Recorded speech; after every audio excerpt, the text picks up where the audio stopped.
Welcome back to the Incline. I am here with Jamal, a friend of mine at Sacred Sense 7 at the New Black Wall Street Market here in Stonecrest, Georgia. Jamal, tell the viewers on the Incline about Sacred Sense 7. Okay, this began in New York. I had sold oils and incense and lotions and soaps and bean pods and shea butter out of my trunk for years. Everything. If it was my policy, if it's legal, I got it. So I'm running around New York doing my thing. One day I was told by a manager, a very nice guy at a company I worked for, that I didn't make the cut. I was a great salesman, but these sales were a little bit different. I was selling high-end beds for about $10,000 per bed. So your salesmanship has to be on a different level.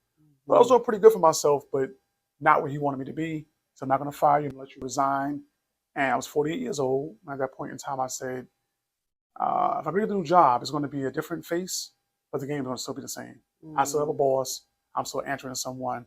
I'm a Leo, and it doesn't really gel well with me to answer to anyone. So I just wanted to be free. I saw a sign on a window. It said for rent. I had a little bit of background on it. Got out, called the number, met the landlord. Rest is history. Got a store in New York. Was there for 2 years. From there, I moved to Georgia and was fortunate to be a part of Black Wall Street. So how, when you walked into New Black Wall Street Market, and how did your relationship begin here? Very interesting story. Great guy named Matt saw me walking around with a bandolier on. A bandolier could carry shotgun shells. Of course, I didn't come here to cause any ruckus. So it wasn't shotgun shells in the bandolier, it was body oils. I was going to say, please tell the Incline viewers. Yeah, it was body oils. So sometimes when you're new, you have to have a gimmick and you want to get people's attention. Automatically, if you're carrying around some of their whole shotgun shells, you have their undivided attention. Unfortunately, with all the world's mass shootings and unfortunate situations like that, you're like, oh, those are bullets? Oh, no, those are oils. Just oils. Just oils. That's how you. That's the icebreaker. Oh, you got oils. Most people from my demographic very familiar with oils. It's a sale on the spot. When Matt saw me, I couldn't sell him right then. I sold him later though, but not right then. Right then, I sold him on the idea that I should be someone he might want to have in Black Wall Street. He said, "You walk around Black Wall Street selling your goods, and you haven't paid me yet." I offered to pay him right there on the spot. He directed me to Tawana, who was in charge of that, and the rest is history. Awesome. So you changed, or you're trying to change an image of something negative absolutely into something positive. Absolutely. Right? So you're able to dialogue with people. Absolutely. The icebreaker. Yeah. So how do you know what scents are attractive? Are you mixing? Are you matching? Like, how do you know what your customers want? The fragrance industry is a $48 billion industry. So of course I want my piece of the pie of that one. I want the recipe, actually. So knowing that, when I'm wearing fragrances, you try to feel out the attracting power. Oftentimes when I'm in different places, I could be in Kroger, I could be in Walmart, I could be in Publix, the post office, somebody will say, "Excuse me, what are you wearing? Oh my God, you smell so good." Another icebreaker. What I wear on a regular basis is imported oils. They have they last a very long time. You want an oil, if you put it on at 8 o'clock in the morning, you want it to be on you at 8 o'clock at night, even longer. When you deal with the imports, they have that lasting power. I wear Superior Egyptian Musk. I wear Amber White that's imported. And lately I've been wearing Baccarat Rouge. That combination seems to draw people. You also know what to get in the oil form when you see what's popular in the perfume and cologne world. The key to this whole operation is letting clients know what I have costs way less and lasts way longer. So that becomes a no-brainer. You don't have to spend $435 for Baccarat Rouge, the actual cologne. I'll get you that same scent for way less and will last way longer. That becomes a no-brainer and a good sales pitch.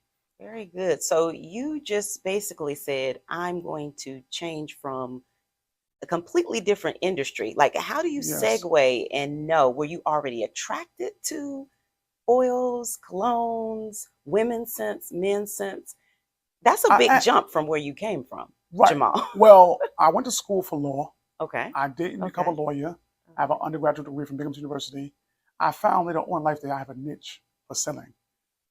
If you're the kind of person that's good at convincing people, as lawyers have to be, you could probably easily convince someone they should wear this fragrance. And so people always told me, you seem like the gift of gab, you're a New Yorker. I've been called a fast talking New Yorker, whatever. Yes, can you tell? But you want to be convincing. Mm-hmm. You want to deal with the acronym of WIFM, WIFM. What's in it for me? Why would I buy your fragrance as opposed to going to Macy's and paying the $4.35? You never want to be on your means. Do we have $4.35 to throw away? Because $4.35 in my store will get you a lot further. Mm. You'll leave with a lot of oils, a lot of incense, a lot of lotions for $4.35. Or do you just want to be able to say, I have the real Baccarat from Macy's. It don't last but 8 hours, and I pay $4.35. I'm that person. No one's going to know if you're wearing Baccarat from me or you're wearing Baccarat from them. They're not going to know.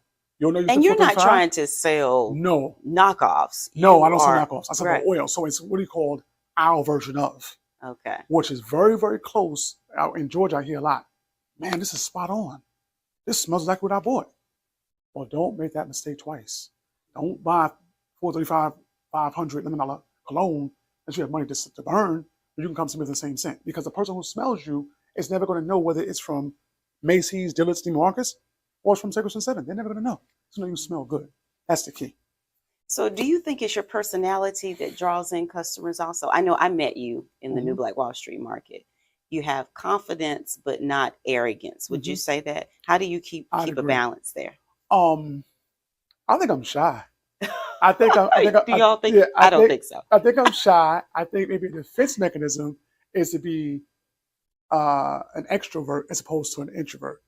So in New York, where you have the real big ballers, I think maybe in upstate New York, where I ended up at, I was a big fish in a small pond. Maybe you throw me in Manhattan, I'd just be an average dude. Because Manhattan's that's the citadel of it all, you know what I mean? But I didn't grow up, but in my older years, I spent a lot of time in a small town called Binghamton, New York, and Endicott is small. Okay. I was that guy because I cornered the market. Other people did it at shows and flea markets. I did it as a lifestyle. So were you that little kid that said, I can sell anything? I didn't know when I was young. I was loquacious as a child. So older folks from my era were like, child, you talk too much. Would you be quiet? Would you go somewhere? First of all, be seen, not heard. I come from that era. So now that makes you want to talk to me more. I was going to say, you probably struggle with that. Try to muzzle me, right. Because I always had something to say. My father was born in 1923. In that era, children didn't talk. Unless you want your mouth slapped. So it's like, when he gets away from me, I won't be me. Okay. You know what I mean? So now I guess I'm just me coming out party for the rest of my life. So I'm always coming out. So I'm always like, I'm happy to be happy. I want to be around happy, positive people. I don't want to bring anyone else's energy down. I want to lift everyone around me up. So I always have something positive to say. I always see the light at the end of the tunnel. So when other merchants in here talk about things that may not be going the way they want them to go, I look at the fact that here's an opportunity. And every time you see a person— half full, right? Right, half full and half empty. Every time you see a person, that's an opportunity to make a sale. Opportunity to brighten their day and to put some money in your pocket and take care of your family. So it's a great trade-off. You can't go wrong. You were talking about the struggle that you had as, you weren't able to stay at your former job.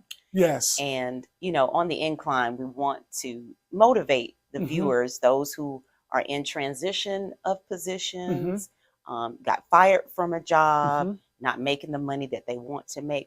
How can you inspire them to keep going? To be fired may be a blessing in disguise. I had a friend who said to me, I prayed for you to be fired. Wow. Now, this is strange to a person who doesn't see his angle. He said, I reminded him of him, and he's a phenomenal salesman. He said, a person like you is almost like, why does the caged bird scream or sing? So you have me in a cage when you have me in a job. I'm in a cage. I can't be myself because take a John Moran situation. Now, here's a young man who's made some poor choices, but doesn't realize you're being paid an exorbitant amount of money. But to make this money, you just can't put a basketball in a hoop. There's guidelines, rules, regulations you must follow to keep the image of the NBA. If you don't follow these guidelines, the same they gave can also take away. I don't want to be in that position. I like being me. I like being free. And even though I'm in Black Wall Street, the ownership concept is around us. Of course, I'm not the owner. I'm forever grateful to Mr. Bill Allen for allowing me to come up in here. He's the owner, but he's not micromanaging. He's not always here. And even though he's not here, you want to represent him properly. Mm. Hence suit and tie, hence fresh haircut. You want to make people who see know he made a good choice and let you come here. Miss Tawana made a good choice and allowed you to be here. So I'm not John Morant, but you probably won't find me waving any firearms up in here or dancing up and down, making videos that may represent Black Wall Street in the wrong way. Mm-hmm. So image is very important. So that I am grateful to be here. So I have to constantly keep that in mind. But I don't feel like Mr. Allen has to be caged. I don't have to ask him, can I close my door, open my windows, go on break? I can make a sale and leave here whenever I want to, come back whenever I want to. That's your freedom. business model. It's my business. If I wanted more freedom, I'll just get a store somewhere in Atlanta. Now I can really just be totally whatever, you know what I mean? But still have to recognize you represent your brand, your company. Keep that in mind. But I'm way more free in Black Wall Street than I would be at McDonald's or Burger King or somewhere in corporate America. Because in that HR room, you're going to sign waivers and contracts, and maybe a Facebook waiver. You can't talk on social media. You can't tell what you do. You're putting constraints on me. I'm a Leo. I can't have constraints. Yeah, I'm a free spirit. I think you just you, Jamal. That's just me. Yeah, I can't do all that. You can't do this and asking for this and can I take a vacation?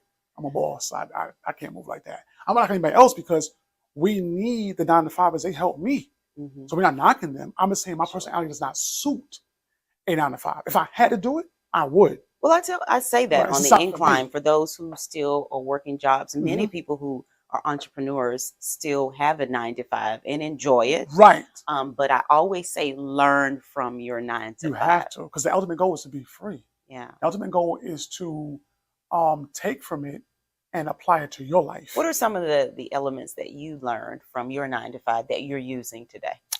The manager told me if I let Crystal walk out of here without buying a bed, it's a 50% chance you'll ever see Crystal again.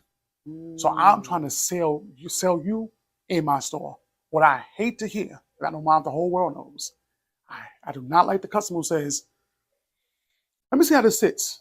I'll be back. No. You're here now. Yeah. You buy while you're here. Because see, you're liable to get distracted. I don't want you to be distracted because other people can sell oils too. I don't want you to go outside and see you have a flat tire because then you can't keep your word to me. Because your flat tire takes precedence over me. So you can't keep your word. You can't come back because your mom's on a flat tire outside. You get a call saying, God forbid, something happened in your family.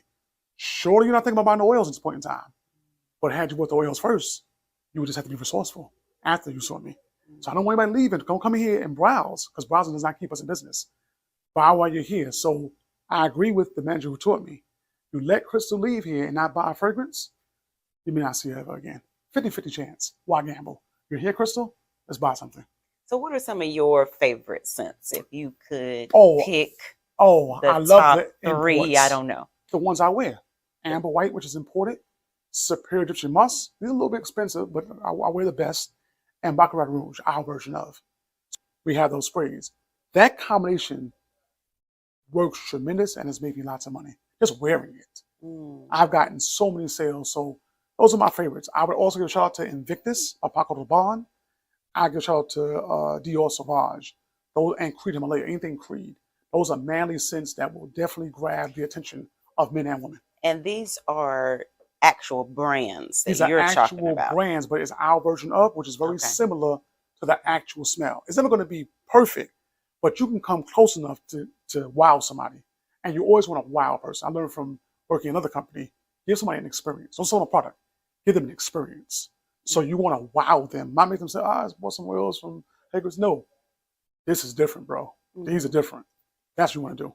So have you ever thought about coming up with your own scents, like something that Jamal has outside of, I may one day in honor being of the Me Too. Right. I may in one day in honor of my mother who passed when I was 11 years old. I may one day in honor of her make a scent with her name on it. I may. I may in honor of myself make a scent with my name on it. I haven't done that yet though.